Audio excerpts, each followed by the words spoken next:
Welcome to the Affiliated Podcast. We're so excited to have you guys here again today. I am at home doing, I guess one of the more normal remote podcasts. Thomas was having a fun time trying to get the studio to work, and it didn't work. So we're going to be joined by just me today. And guys, we're going to be sharing some really, really exciting stuff. Our guest is going to be talking about how they took essentially a very low ticket offer, grew mass growth out of it, a great lead list, buyer list, and like many, many things, great things don't last. So taking their initial great offer, pivoting, what they learned from that, how to do that, which is going to be key for you guys to listen to.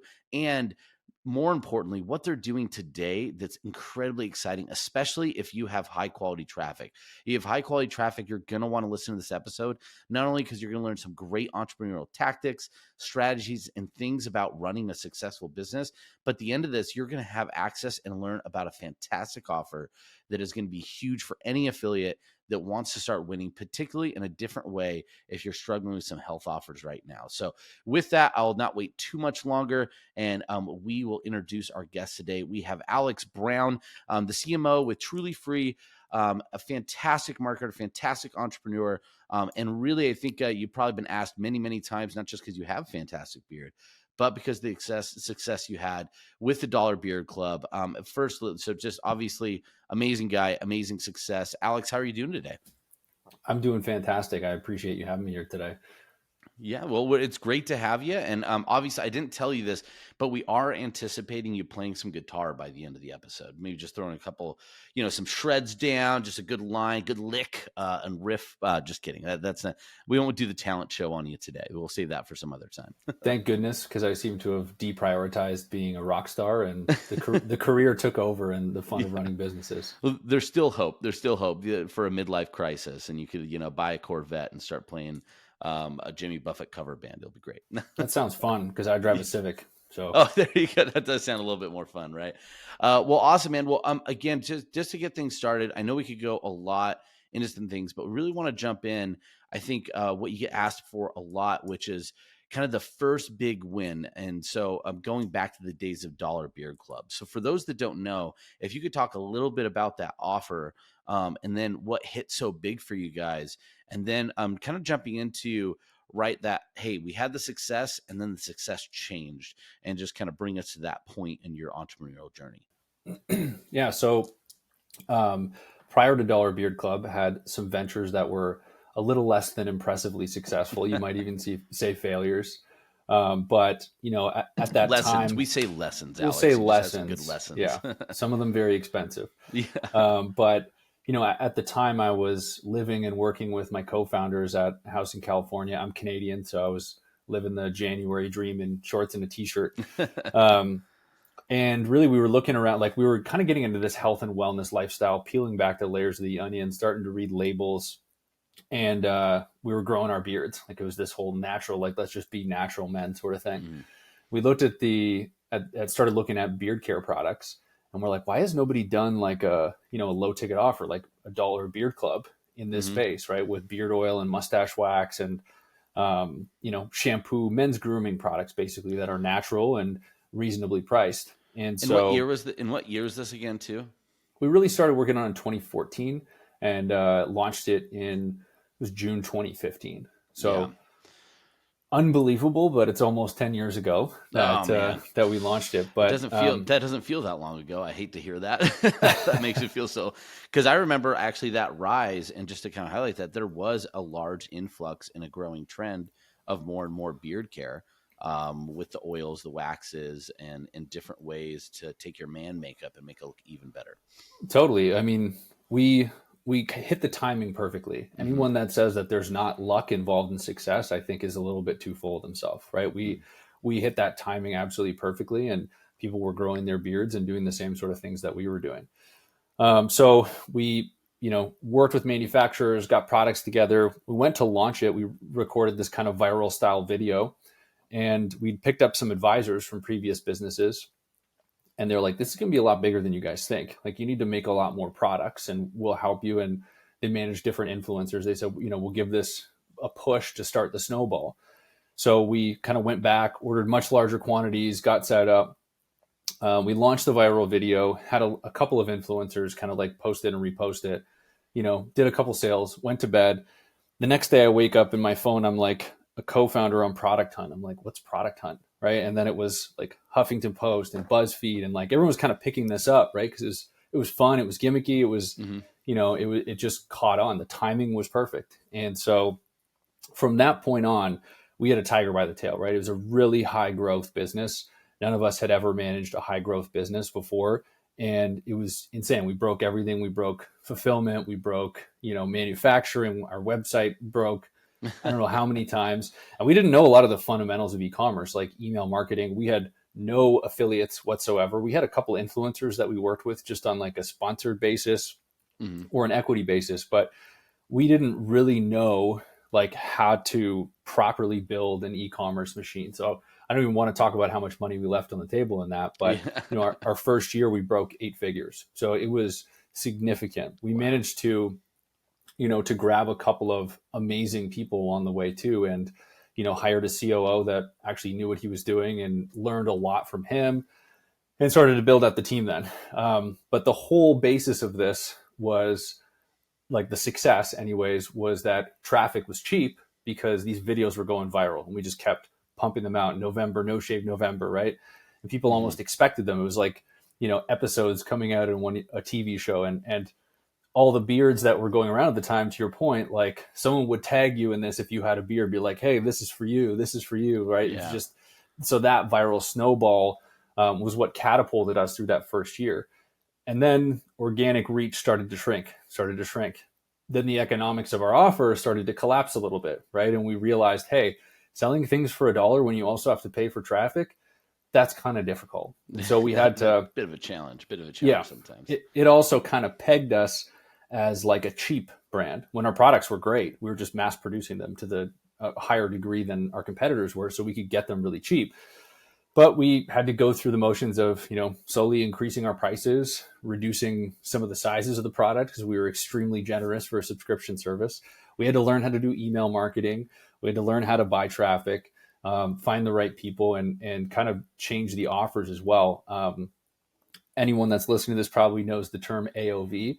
Our AOV was really low. And then we also discovered people just like beard care is not something people were taught how to do by their dad when they're growing up, kind of like shaving, right? So Yeah. people didn't really know what they wanted or needed. And so coming out with like a starter kit, like these things like of just building AOV, we're also solving customer problems. And like, I don't know where to start. Well, just grab this kit for $40 and you can start. Yeah. So that was kind of the evolution of that business. And the first couple of years was the right place, the right time with the right offer and the right platform to go viral. Whereas, none of that exists now. So that's where being lucky and timing comes into success. And on the non-success hard work part, we had to figure out how to make it work and how to make it a sustainable, real business.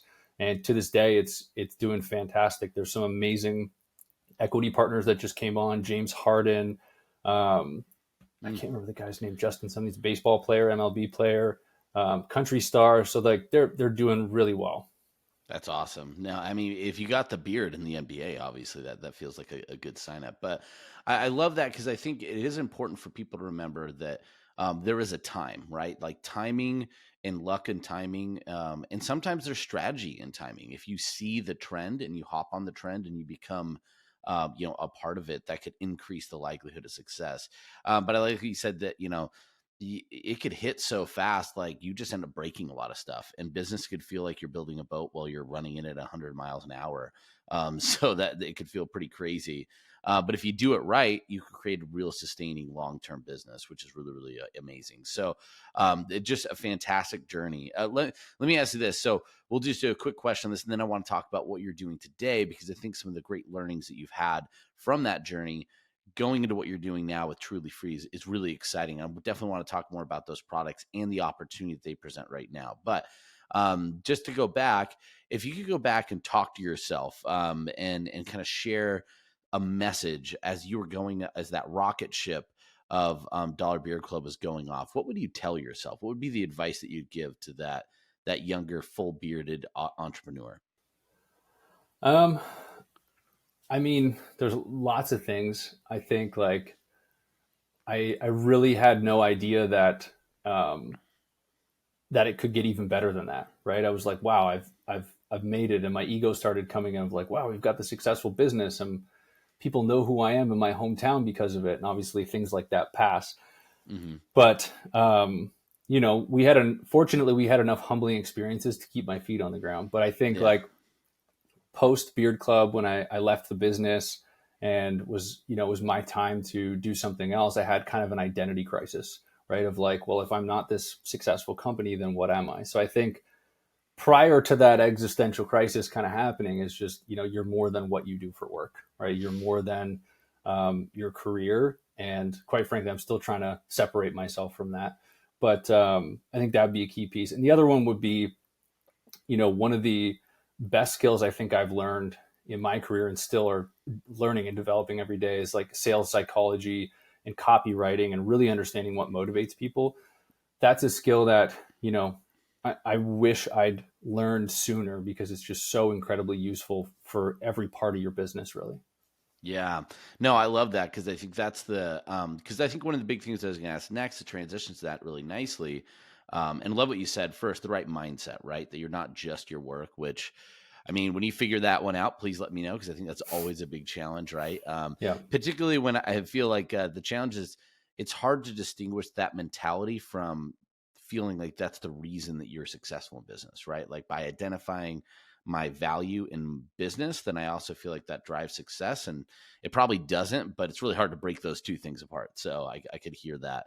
But as we kind of go back, one of the things we want to talk about is oftentimes people get in these phases, like you said, it feels like, holy cow, I'm a big deal. Everything's so amazing. But then things change, whether that's your career, whether it's, the business, and now you have to redefine or reshape that. So one of the things that I always like to ask is what was that big thing that allowed you to change and shift and be able to take that, dollar beard success but then essentially extract that out and apply it to now where you're defining a new job and a new company and a new self, but really still, I would say even better off than where you were. Like, what was the things you did to extract those lessons and those learnings?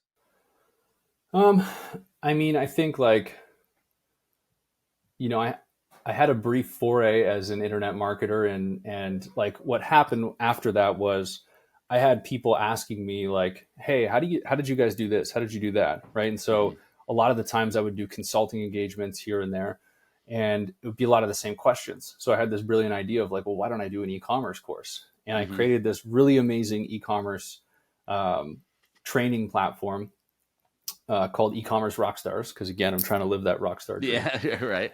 All And entrepreneurs want to be rock stars, and rock stars want to be entrepreneurs, right? that's very true, Yeah. actually. Yeah. So, I liked helping people a lot, right? And so that allowed me to kind of like collect what are the things I learned. And like looking back, it was almost like a journaling practice of like, what are the things I've learned that helped me build this company? And also, what are the things that I know we didn't do right, right? And how do I find someone that's an expert that can come in and provide some sort of lesson or curriculum on that? So I created a really great accelerator program that almost nobody bought because I found out in the course world, generally speaking, you have sort of the beginner crowd who's trying to get off their couch and make money online. They're often the easiest to sell a course to.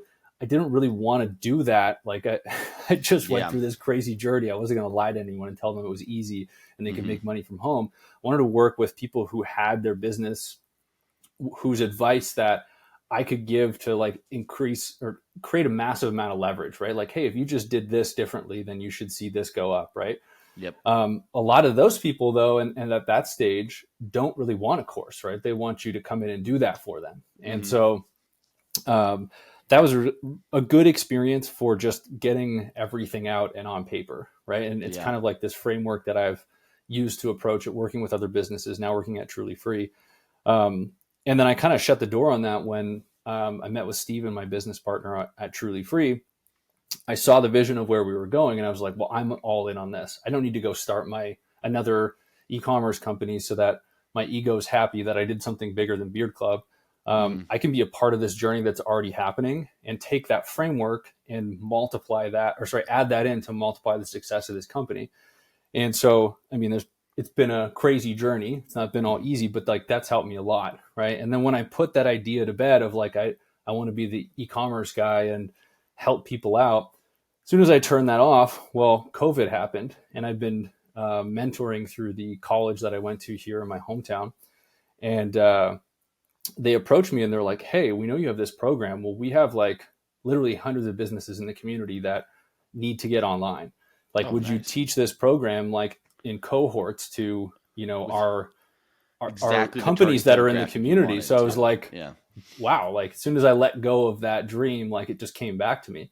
Hmm. I haven't done that in a while, but I did 5 different cohorts with universities and NGOs like around Ontario, the province of Ontario. So it's cool that it came back full circle. That was a really long-winded way of explaining, how I No, it's apply great. different things, but it kind of just like I thought I was going to turn this into the next stage of my career, and really it was just this crazy brain dump and figuring out that I don't need to be the guy talking about other people doing stuff. Like I just need to do this stuff, and then people want to talk to me about it. Like we're talking here now, right? Yeah, I've yeah. learned so much in the last 5 years at Truly Free that I had no clue of when we were at Beard Club. So Well, I love that. And I think what's so great about it is you mentioned one, I think, the big problems. Oftentimes when you're going into, trying to sell your information, sell your knowledge that you learn when you have online success.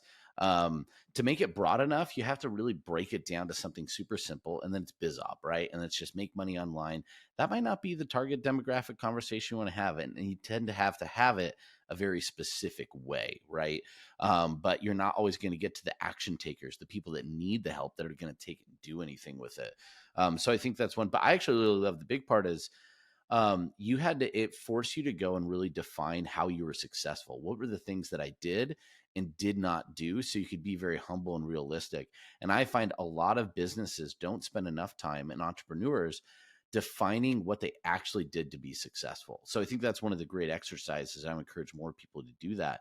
When you've had something go crazy, you've built something really impressive, do yourself the favor to sit down and go, what did I actually do? Like, what did I do well? What did I uniquely do that I could replicate? What system did I follow? And then be able to one go, and what did we not do well? So we could I don't do that next time. Because a lot of people do not break down, and they just assume that success will be repeated in whatever way that they did it, but they didn't really understand what they did. So we see that a lot, and a lot of struggles from entrepreneurs. So I think that's really, really great. So with when that, oh, go ahead. and just to interject there too, I Yeah. think this can happen with a lot of people too when they do have some success. Like when I walked away with it, I just had this sinking feeling of like, was that all luck? Like, did I just Hmm. get lucky? I was just in the right place at the right time. And so you create this layer of like, can I do that again? Like, and then the competition with yourself, like, I've got to do that again because this is how I define who I am. Hmm. So, it's kind of a bit of a mind trip, Hmm. going down that road. But fortunately, like I had the opportunity to prove that I can do that again. Right. Yeah. And not in like the same customer base or anything like that. Like, and I still do have tons to learn every single day, and you have to stay humble and keep learning it. But, just kind of being able to prove to yourself that you didn't get lucky, or just not put that pressure on yourself in the first place. Like Yeah. it didn't help me at all. That's for sure. Yeah, yeah, for sure. Well, I love that. Yeah, don't put yourself that standard that it's like there's only up, right? It's like, hey, I learned a lot and success happened, but ultimately I just learned a lot. Now let's Yeah. continue to learn and continue to grow. But that doesn't always mean that it's going to look exactly the same. So, yeah, I like that. Don't putting that pressure. With that though, I think that goes in a really fantastic transition about what's going on now. So obviously, Dollar Beer Club was very successful. That's transitioned. You transitioned onto that to now learn more and do even more exciting things at Truly Free. So for those that don't know, and I'll first say, I'm just going to tell you guys, your products are freaking fantastic. For Thanks, people that man. haven't used Truly Free, still some of the best. It's the room spray and the washing machine cleaner are like my two favorite things that we just always have in our household. But really fantastic line of stuff. I don't want to steal too much away about the greatness of you guys' products, but talk a little about Truly Free's mission, what you guys are doing in products, and then I'd love to hear just right now maybe some exciting things that you have going on in the business. Yeah. So Truly Free Home is really, I think, like on a grander scale, our mission is to prove that companies can be a force for good, right? Capitalism isn't just extracting things. It's creating opportunities, it's giving back, and it's doing things a little bit better than they've been done before. And so that's kind of our corporate mission, is like prove that we can be a company that can lead the way for other companies in how to make the world a bit better. On a customer level, we sell cleaning products, as you know, they're non-toxic, but they actually work. Mm-hmm. And we really don't market cleaning products though, right? We're really a health and wellness brand that sells cleaning products. Our customer, for the most part, is, a mom that is trying to make better choices for her family, right? So she's on this health and wellness journey. She might, or someone in her family might have an actual health issue, whether that's a skin issue or a hormone issue, something maybe more serious, right?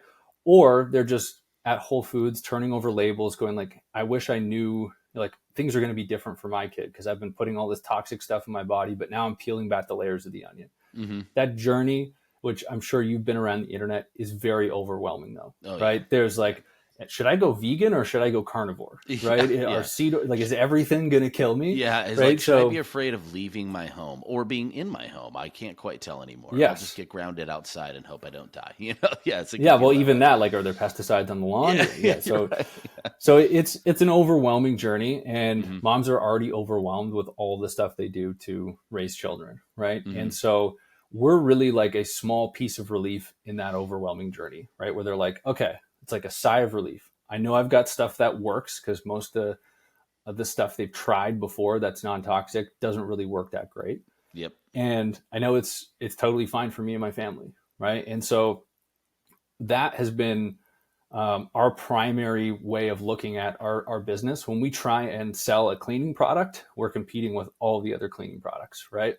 When like, this is kind of to the point of knowing what you're really selling and sales psychology, where that comes in really handy, because you can lose a lot of money trying to sell something that you actually manufacture, but it's not really what you're selling. I think you know what I mean. Yeah. No, I totally know. And we're gonna dive into that more, because I find that concept a big miss that a lot of offer owners make, whether it's in their affiliate promotions, it's in what you build, is not understanding what you're actually selling sometimes. So yeah, keep going on, because I love this conversation.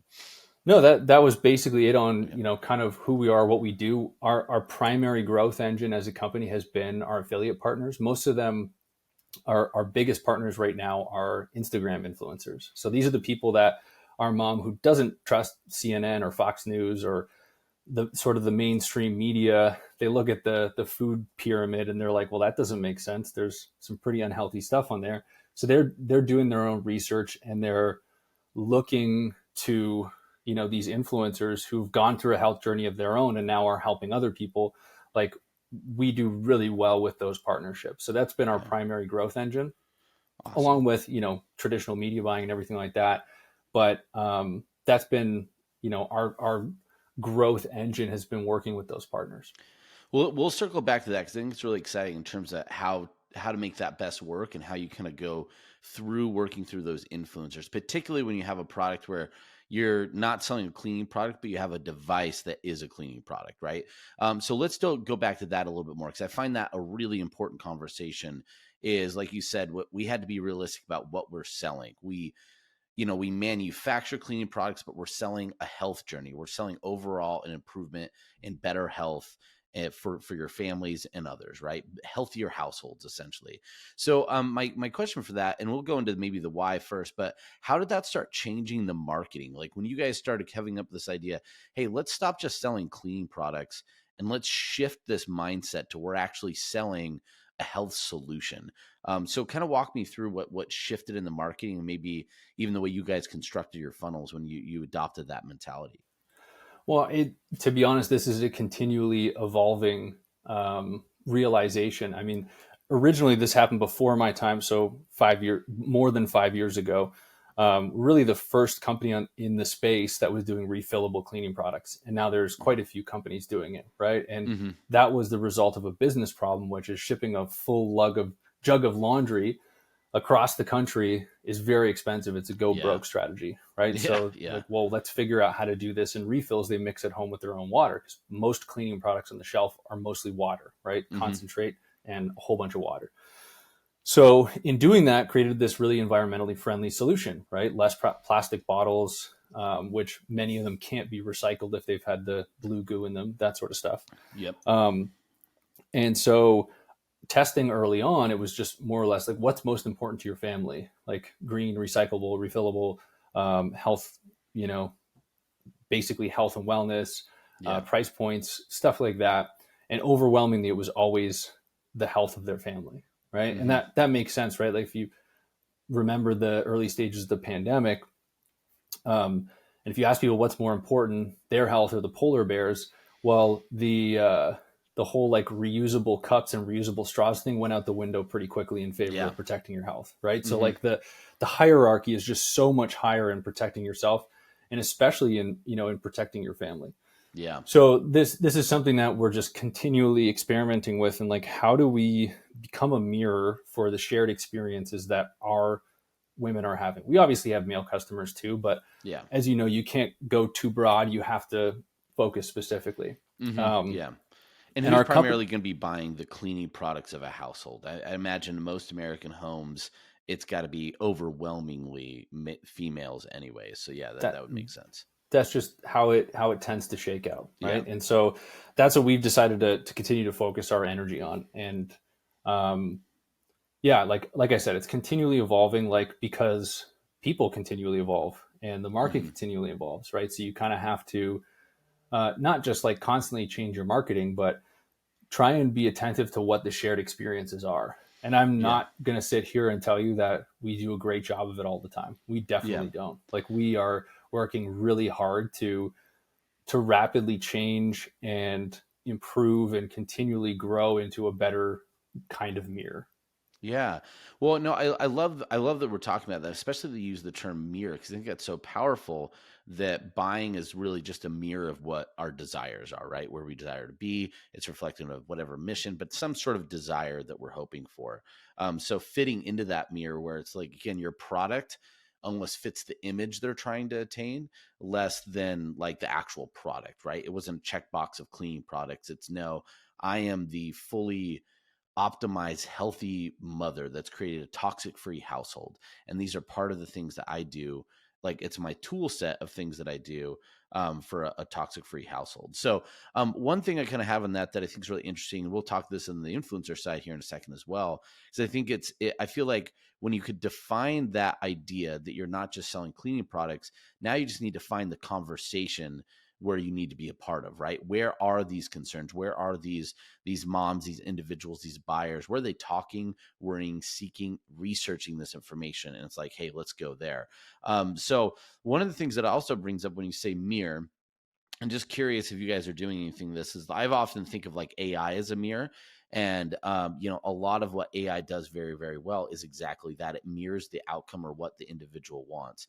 So are you guys doing anything using AI, particularly with, like, even if it was like a consult, like creating like an AI bot that was your toxic free household console, especially when you mentioned before, so much of what these consumers are doing is trying to find truth in what feels like an impossible world to uncover truth. Truth is hidden from me. There's things that are always, I'm either always being lied to or being kept from what I actually want to know. So the idea of like a toxic free console, just curious if you guys are playing around with that, knowing that you're trying to be that mirror for the consumers.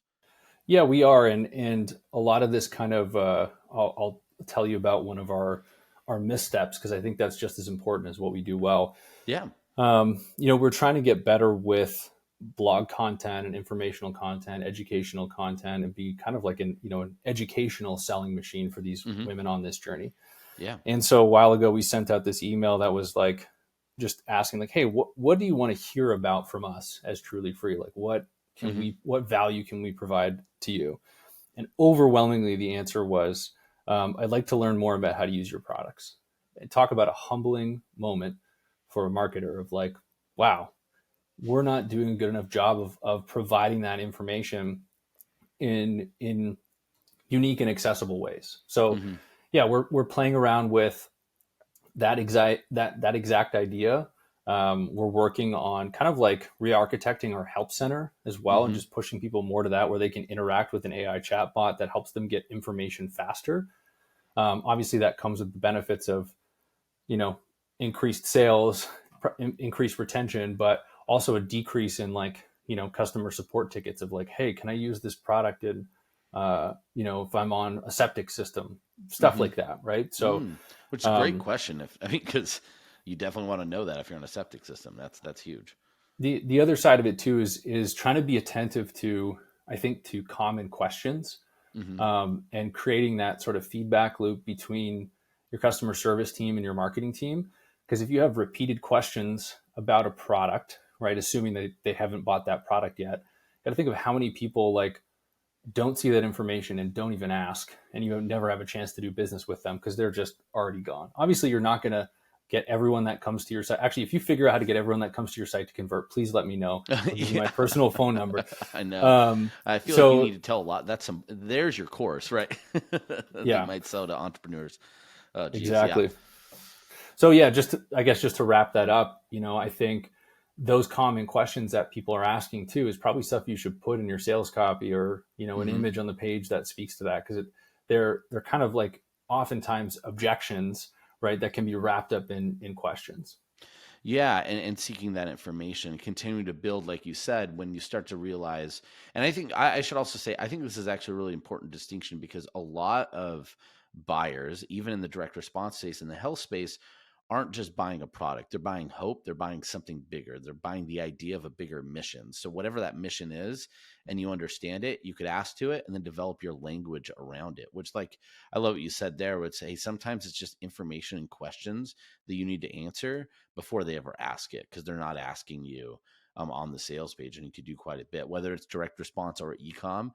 That seems like it's valuable no matter what. So no, I love that. That's really, really fantastic. So and I like that, AI is playing a role in that, because I think what I've seen a lot of people do is they focus on a lot of AI to create mediocre content. And I don't think that's the best use for AI. And listen, you might not be able to produce mediocre content yourself. So you're like, this is really cool. But at the end of the day, it's still mediocre to the masses, right? So, but if you use that AI to just be a really good mirror to your audience and provide them with customization, I feel like that's a place that you should definitely be putting those efforts. That being said, the next I want to transition to, I think, is a really exciting thing, because we've seen a lot of people, I think, with paid media being more and more expensive, partnerships and JVs and influencers or affiliates become very, very appealing, because that just helps you ideally reduce some of your costs or diversify your overall ad spend to some potentially very efficient sources. So I'd love to hear a little bit more. You guys had a lot of success with the Instagram influencers. Kind of maybe if you could share a recent campaign that went really well, some of the details behind it, and what you're doing to grow using those influencers. Yeah, I think like fundamentally the basics of influencer and affiliate marketing is making sure that you pay your partners well, you pay them on time, you pay them often, right? And so we've kind of built out our program where we offer larger partners, high potential partners, or high earning partners. We really give them incentives that the more that they push traffic, customers to us, like the more that they make. I think at the end of the day, you have to have something that works and that converts well if you're even going to have the performance conversation with a large Instagram influencer. Most of them have representation that try and get them the sponsored brand deals, right? And so it's, hey, we're going to, our rate is $3,000 for a 4-part Instagram story. And so generally speaking, when we go into those conversations, I said, well, that's it, like that, why don't we do this, right? Like we have the highest payouts in our industry by a long shot.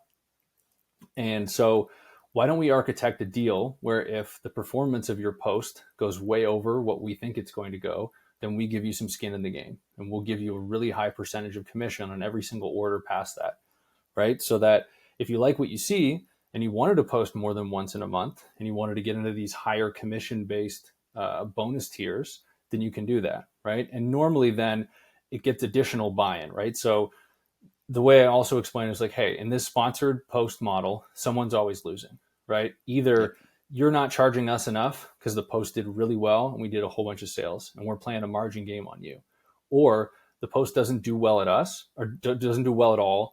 We don't make enough sales to cover this, and we're going to say, well, hey, this isn't working, and then your clock starts again. Let's go find another person, another one-off thing, and you start promoting more and more products, which dilutes your personal brand as an influencer. Yeah, you lose your authenticity when you have to cycle through a new offer every month. Yeah, exactly. Right. And so I kind of pitched them on this hybrid performance deal. We will guarantee your downside, right? Like that's your rate, $3,000. Here's how you get to that. And then here's how you get beyond, right? It doesn't always work. I will put an asterisk there, right? Like the influencer's audience has to be a good fit. And generally the dialogue that when we have this conversation is like, hey, if we're going to, you know, guarantee your downside and you're interested in the upside, like let's have a conversation about your approach to it. And when I say that, I don't mean like we tell them what to say. We help them find their own story in the products, right? In the relief that we offer, in the health and wellness journey. And that could be just telling their own story, telling their story about their kids. Generally speaking, when they don't go, hey, like try this laundry detergent, most times, like unless they've talked about us a lot, that just doesn't work, right? It's got to be some sort of like, you know, story and looks natural, like they actually believe in the product. We also don't work with anyone that's not like a fan of our product, right? So if they want to have a conversation, we're like, okay, cool. We'll send you some stuff. We'll talk in a couple weeks and then like tell us what you like about it, basically, right? So if we just try to avoid any inauthentic deals because they rarely back out. Yeah, I mean, that's one of those things that's really interesting, and I really love, especially. I've heard that's a big qualifier of success on influencers is they've done a great job building the audience. You need to do a great job helping them build the offer in whatever way that's structured. But a lot of times it is guiding the promotion, not making them say certain things, hopefully making them not say certain things. And I'm sure there's some protection stuff you want there, but importantly, having an idea of like, here's how to put this in your story. Because you're right. If it's just slinging it, you're not going to get the efficacy. Now, I really want to talk more about that deal structure because I think that's really interesting. So just so I understand, for the listeners to understand, what you're doing is most influencers want to operate on like a CPM or a sponsored post model. So they're going to have a flat rate for some amount of traffic. And what you guys are saying is like, hey, we will guarantee that if that's the route you want to go. That's your floor. So as we use as an example, $3,000 for 4 posts over the month. Say, sure, we'll give you the $3,000 for those 4 posts, but what we'd like to do is if you make more than that on these commission offers and the ways you're going to go about it, we'll actually pay you extra. We're going to give you the commission amount, which allows you to just continue to promote authentically and so on and so forth in some of the ways that you did that. So if they exceed the $3,000, do you just then pay them all full commission model, let them keep running, or like, how do you guys kind of structure that out? And if say it doesn't go well and you just pay the minimum, are you re-engaging with them, or is it kind of, hey, thanks, but no thanks? We'll just try again maybe in the future. Good question. So like on the payout side, yeah, basically say it's $3,000 for a post. Say we're paying 50% commission, right? As soon as their revenue they generate from that post, obviously all tracked with affiliate links. As soon as their revenue hits 6,000, they've hit $3,000 in equivalent commission.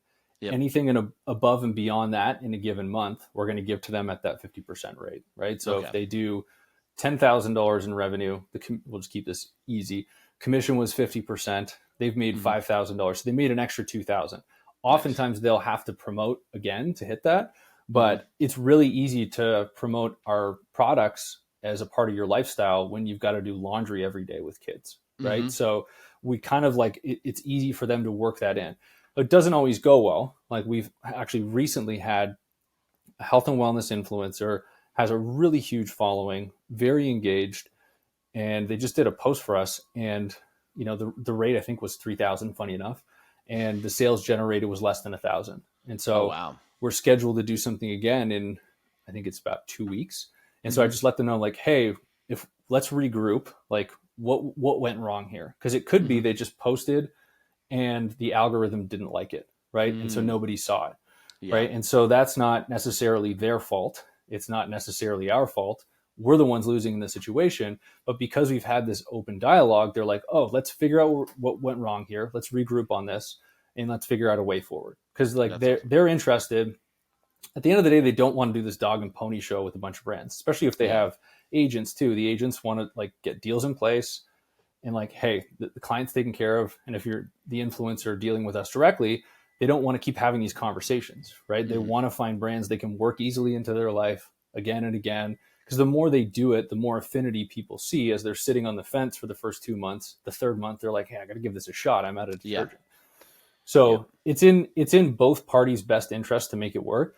If it doesn't work again, and say that the audience, we still haven't really seen who saw it, right? Maybe 1,000 people saw it. That's not a lot out of like 800,000 followers. Yep. So assuming like that was the issue, right, and we can address that issue, say 20,000 people see it, it still does like that little revenue. It seems almost impossible. Then we say, hey, maybe this isn't a fit for your audience. Maybe you've got like an extremely male-dominated audience or something, right? Generally, we look at all of that beforehand, but you never know, right? Like what usually happens when a new influencer comes to the table is we see like really good success because there's a whole bunch of their list that hasn't seen it. In our health and wellness space, there's a lot of overlap, right? And there's a lot of, we have a lot of competitors in the space too. And many of our partners work with our competitors too. And we're okay with that because we're all building this category together. Yeah. So we're doing good together, which is important. Yeah. And so it's dynamic, right? Like if I could sit here and tell you that I have an amazing month every single month, I would be lying, right? It's a very dynamic environment. It's summertime. A lot of moms take some time off work in summertime before their kids go back to school. There's a lot of different factors. Yeah. But imagine when you're getting in back to school time and that groove comes in, you get this peak, this swell until Christmas season comes in. And then you probably go through another lull again during that period as well, depending on what you're getting, right? But maybe an acquisition. I imagine repurchases, you see some things pop up because you got to get ready for whether it's seasonal items you bring out or just making sure your house is ready for the hosting season with the holidays, I'd imagine. But so one thing that as we were also talking about this, where it feels like there's a lot of manual conversations here. So with the influencer program, I imagine some of them getting on performance deals helps the scale continue to grow, progressively. But at the same time, that feels like that's a lot of manual conversations. So what does the scale look like with building these affiliates? Do you have a large team that's operating under it? Is it just kind of more slow, progressive growth? Just talk a little bit more about that. Yeah, so it is very manual, and the 80-20 principle rule is in play. It's probably more like 90-10 or 95-5. Like you typically have the whales and you've got the minnows, and we love all of them equally, of course. But so whatever you're structuring has to be around those top partners who can really push significant volume for you. Yeah. So yeah, our team is basically structured around that. We're looking to hire team members right now to scale up our team. But yeah, I mean, I have voice notes going to my phone at 9 p.m. sometimes from our biggest partners. And it's just part of it because, they have the power to generate $100,000 in revenue for you in a month. So you just, when they have a problem, you pick up the phone because that's a huge relationship, right? So there's no real easy way to shortcut that. We are doing better at organizing ourselves in HubSpot and organizing our campaigns. And so like, that's an ongoing effort of just like making the management of all of these people easier. But at the end of the day, it's a relationship business. Like, you know, as well as I do. So the stronger the relationships you build, the better it is in good times, the better it is when it's not so good too. So yeah, because you always have a basis of a relationship being good, regardless of the outside factors.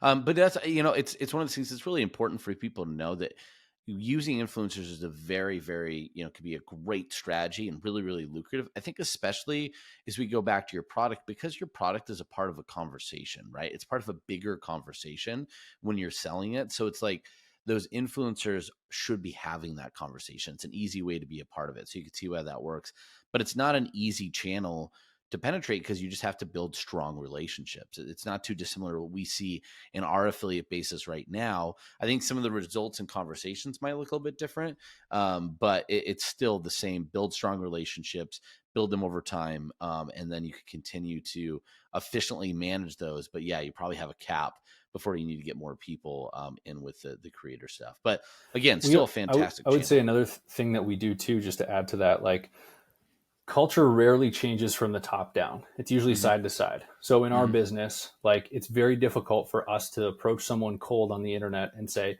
hey, you should be using safer detergent for your family, right? It does not go well, right? if one of these mom's friends says like, hey, your son has this rash, maybe you might think about using something non-toxic, right? Or Mm-hmm. one of these influencers is saying, hey, you follow me for health and wellness advice. This is the detergent I use because of this, and this is why it's important to my family. That's how you can kind of change it. And it's the same with on the level of those influencers, your affiliate partners, right? We pay our partners a percentage of anyone they refer's earnings. We don't take it away from that person. We kind of add it on top. So we have a second tier of like, hey, Mm-hmm. if you know someone else just like you that fits this description and you can refer them to us as a warm introduction, then we will make that worth your while, because that's a really big value add for us and we appreciate it, right? So now you Yeah. can start generating some, you know, call it passive income, right? But still Mm-hmm. off the work of somebody else. But that's valuable to us, so we compensate for that. And it's Yeah. way easier to have an introduction come into you than to be DMing influencers all day and night. Because we Yeah. do Well, we do cold outreach too, but mhm. it's just like any other sort of sales process. It takes work. Yeah, and it's going to have a lower success rate because you have so little trust with that person, and you're asking quite a bit for them to trust from the get-go versus somebody they know saying, "Hey, this is good," and then if their trust from them just borrows in, that makes a ton of sense.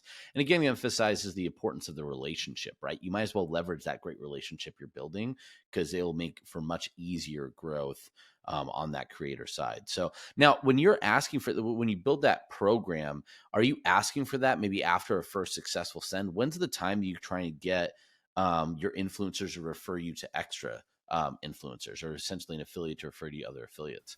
Typically speaking, it's not until after they're activated, onboarding, and doing well. Gotcha. Sometimes they'll bring it up naturally because that's how they were introduced, right? So Hmm. like, Okay. hey, I know somebody too. I know this person introduced me. So like, there a lot of them are friends. A lot of them talk, like you and I go to the same events, right? Like we know the same people. It's the same Yep. sort of thing in a crowd of influencers too. Like they're trying to grow their business, right? And Hmm. a lot of them have just quit their full-time jobs to do this full-time, right? So they're trying to navigate their space too. So that's typically we normally don't force it. We normally Hmm. let it try and come up organically and care about them first and like try and get them to success first. But Yep. sometimes it comes before they're even on. Yeah. Okay. That's awesome. So, one thing, this is just, I think, something you might find interesting about referral programs. Chad, I believe Dufree was his last name. We interviewed him, I think, 2 years ago on the podcast, but he's an expert in building referral programs. And just what you're saying was kind of a lot of the things that he talked about with even some more precision. Because I like what you said that, hey, we got to deliver first. Ideally, if they came through that way, they're already predispositioned. So one of the things he talks about is pre-qualifying that. So even if they bring it up, he's like, we could definitely talk about that later, but right now, let's make sure we get a winning campaign for you Yeah. and your audience loves it. But if you want, while you're thinking about it, here's a sheet. Write out the names and the phone numbers of the people you think you would also be a good fit. But we're not going to talk about that right now. So anyway, I'll have to send you over that episode. I think you'd really I enjoy look it because I forward to think, that. Yeah. yeah, I think there'd be some things you would take already what you're doing and just basically automate it a little bit and get even better results, which is super awesome. So now, one other thing I just want to say, I wonder if you could share some numbers of the success, and then I want you to invite some affiliates as well. So because I think influencer traffic could be really, really exciting because of some of the ROAS and the return that you get on there. So can you give me an example of maybe some surprising results you recently found from a new creator? Maybe that's, based on their audience size, the results or the ROAS that you got, or even just the conversions you got. I'd love to kind of hear you share some big wins that could happen from that channel. Yeah, again, it depends on whether or not the influencer is kind of the right fit for you. We've had Hmm. some real big surprises. Generally speaking, we treat influencers with over 100,000 followers like as a separate category. That's kind of what we Hmm. found is the sweet spot. They can send at least 100 to 200 conversions a month, sometimes way more than that, right? So we've been really pleasantly surprised with somebody who has 80,000 followers or 100,000 followers who send as much traffic in a month as somebody who's got 300,000 or Oh, 400,000. wow. But yeah, when a new influencer kind of comes on and commits, we've had them do, like I said, $100,000 months and earn. When I say that, I mean earn $100,000. Oh, So wow. we would rather give that to people than to platforms, right? And Hmm. I hope Mark Zuckerberg's not watching this because we still want to use Yeah. Facebook ads. Yeah. But that's Yeah. kind of our philosophy is we'd rather give that to our affiliate partners. By the way, we do work with lots of email traffic as well that does really Hmm. well for us. particularly when it's in health and wellness. Nice. We also have Truly Free Market. So if you have an e-commerce brand, you can work with our network of influencers through Truly Free Market. It's Oh, basically a wow. network of e-commerce businesses helping bring each other's cost of acquisition down. That's awesome. That's super awesome. So, let's actually talk about that's kind of a perfect transition too. Why don't you tell us a little bit more about the e-commerce market, the truly free market for other e-com providers, and then afterwards, then just share with, hey, for the listeners out here, if they've heard about the product, they just learned from you and thought, man, this would be really cool for me to get a part of this. I think it'd be great for my audience. Share kind of what type of affiliates you're looking for and how they could get a hold of you. Yeah. So Truly Free Market in a nutshell, as a brand owner, this is something Steven and I have been working on for 5 years now. It's one of the Mm-hmm. reasons I was like, Truly Free, we're going to do this marketplace thing too. So we looked at the other marketplaces that were out there. We all know them. We don't need to mention the names, Mm-hmm. but shipping over inventory and the fees associated with that, the fees on fees on fees on fees, and then Mm-hmm. them stealing your data, knocking off your products. We're like, this really isn't a great look for capitalism, right? It's Mm-hmm. wiping out small businesses.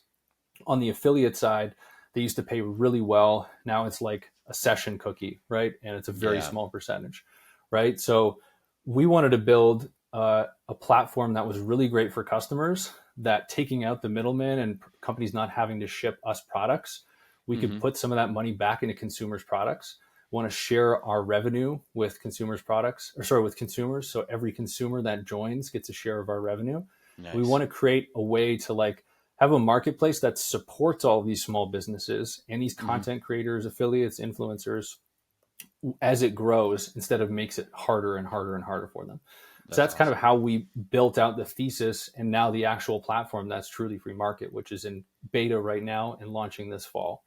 That sounds really exciting. I mean, definitely great to pair those marketers up, those entrepreneurs up, especially given right now when traffic costs are just going through the roof. It feels like what a time to take your high quality products and join in on that. So for Well, we're folks all that might be competing interested, for, this is the hard part, we're all competing for each other's same eyeballs, right? yeah, And yeah, it's yeah. driving the cost of what we're all doing up Mm-hmm. significantly. And Yep. so this is really working together, totally decentralized, drops orders into your Shopify store, Mm-hmm. and just allows us to acquire customers together. Yeah. So what's the um who is the ideal person that you'd want to be talking to that says, hey, the truly free marketplace in beta, so it's early right now. I know some of this could be subject to change, but who would be like the person that you'd want to talk to if they're listening to this right now and says, I think I might be a candidate? Like what would be that person look like to you? So an e-commerce brand, e-commerce business, Amazon seller as well. Mm-hmm. We obviously don't do any sort of like X-rated adult products, anything Mm-hmm. like that. High quality products that we sell in the marketplace, right? So that's kind of one bucket of people. If you have a list of e-commerce brands, you're my new best friend. So we're Right. looking to get the word out. So really, it's e-commerce sellers that want to build a brand. That's Okay. mainly our original target of who we want to build a nucleus of partners with. Mm-hmm. On the affiliate side, it's much broader, right? So if you have people that are interested in cash back and a new way of buying things that doesn't strip out all the good things out of the economy, that supports small business and that Mm-hmm. pays really well for a Mm-hmm. long period of time, then affiliates are also a huge interest group for us too. That's awesome. Okay, perfect. So really, really good stuff. So that being said, let's now talk specifically about the affiliates. I want to get a chance for truly free and the products out there. And again, guys, I just want to tell you, as someone that's used these products for years, they are fantastic. From My Green Fills to Truly Free, all of it's really, really amazing stuff. So not only just from you as a consumer, if you do care about just giving yourself a healthier, happier household, it's critical for products for yourself. But if you just care about what your audience is consuming, this is a really powerful product that also pays very, very well on the commission. So I don't want to steal too much of that from you, No, hey, Alex, but I want to I give you a think you chance to you pitch did that a out and really make sure great these job. affiliates try it. Oh, thanks. I Yeah, appreciate it. I would just say, I mean, if you've been listening so far, you kind of understand what we're Mm-hmm. about at Truly Free Home. And it's, if you have a list that cares about their health and wellness, whether they're struggling with a specific issue or they're doing good and trying to do better, like fitness, nutrition, all that sort of stuff, you can present us as a piece of relief to your very overwhelmed customer. And oftentimes you might not think fitness, nutrition is related to laundry, but it's a fantastic pattern interrupt. and it's not another supplement. It's something that's kind of new and exciting to talk about. And like you said, we pay really well, and we try and do as best as we possibly can for our partners. Beautiful, beautiful. This is great, man. I mean, to be able to cover some amazing learnings for all entrepreneurs out there, right? To see, we go the right mindset for success, but also how to handle the stress and what comes after success. I know Perry Belcher talked about, he's like, I tell any new offer owner, if they're hitting their first piece of success, treat it like it's never going to happen again. It's some of the best advice I've heard, because so much of it is, where to almost guarantee you'll have success again, is treat it like it's always finite and it's the last time you'll ever get it. So I think that you really shared some great lessons. And then again, such amazing products, such amazing things you guys are doing, not only on I think the marketplace. Wow, how cool is that, to make a big difference for all companies, which isn't just beneficial for you. It's really beneficial for consumers and everybody, right? We talk about, you mentioned it before, it's about doing good, a company that's really doing good things for consumers in the world. And I love that you guys are fitting into that. So I hope that all the people out there, you're listening and you go out and test this to your audience. If it fits, Alex, we'll make sure that the contact information, whether it's at the tool page, resource centers, wherever you need, are in the show notes below. So we'll get that from you afterwards. But just really want to thank you so much for your time. This was a great episode. I really enjoyed the heck out of it, learned a lot. Feel like I need to go, do some room spray right after this, just to remind myself of the truly free experience. So, but I really appreciate your time. For all the listeners out there, as we tell everybody, happy scaling, if Thomas is here. But what I'll just say is, until next time, be safe out there. Thanks so much. Have a good one. Thanks a lot.